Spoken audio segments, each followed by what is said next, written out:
Hey almal, long time no see. Ja, ek was so rukkie weg gewees. Ek het so klein bietjie technical difficulties gehad met tegnologie en my foon. Op die oomblik lyk dit te verwerk, so ons kyk hoe gaan dit vandag. So, dit is Kersfees en ek weet hier's baie mense hier buite wat nie baie lief is vir die maand nie. Ek was ook altyd so gewees. Ek is nie fond oor Desember nie. Ek verjaar ook in Desember en dit is eintlik die groot rede hoekom ek nie van Desember hou nie.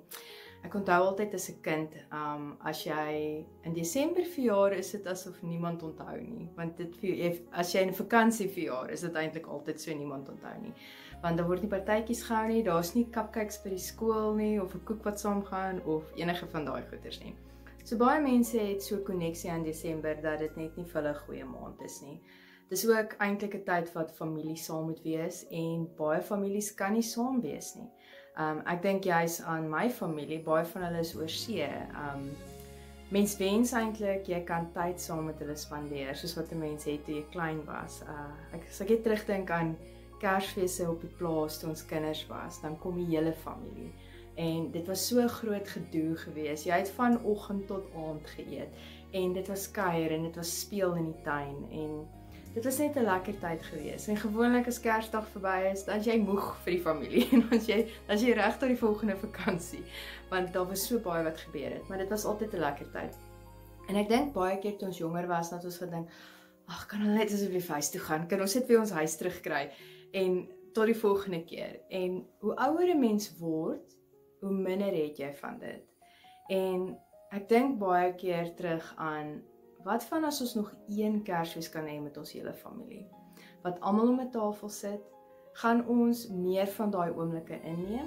Of gaan ons net na die tyd ook weer sê, okay, ek het nou genoeg gehad, hulle kan huis toe gaan. En ek dink mens mis dit wanneer jy dit nie het nie. Dis soos daai ding wat hulle sê, you don't know what you have until you lose it. Amper soos dit.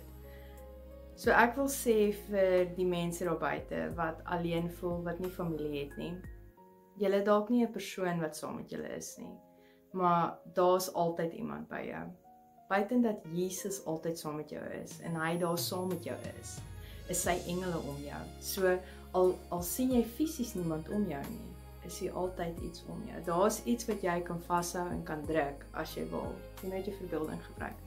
Jy moet weet dat die koning van konings, die koning van vreugde, die prins van vreugde, die geliefdevolste, the beloved, is hier binne in jou. En hy gaan jou nooit verlaat nie en hy gaan nooit weggaan nie. Hy gaan altyd daar wees. Vir julle wat familie saam met julle het, mag julle 'n blessed dag wees.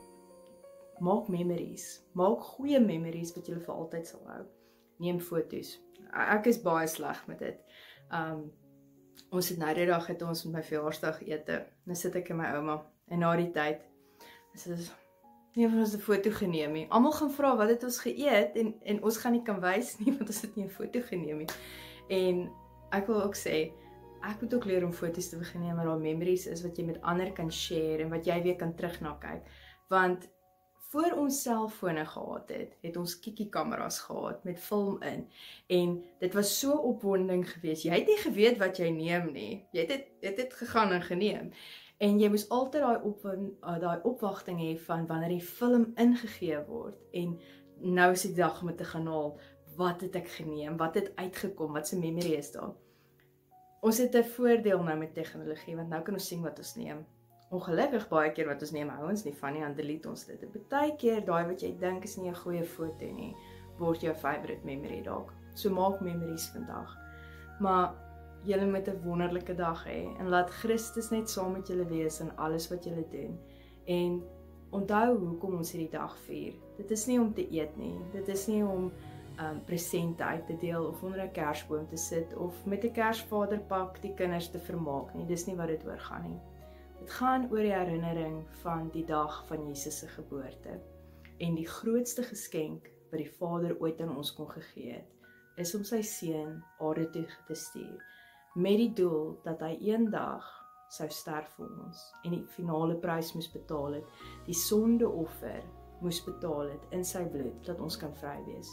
Maar dit begin met die geboorte.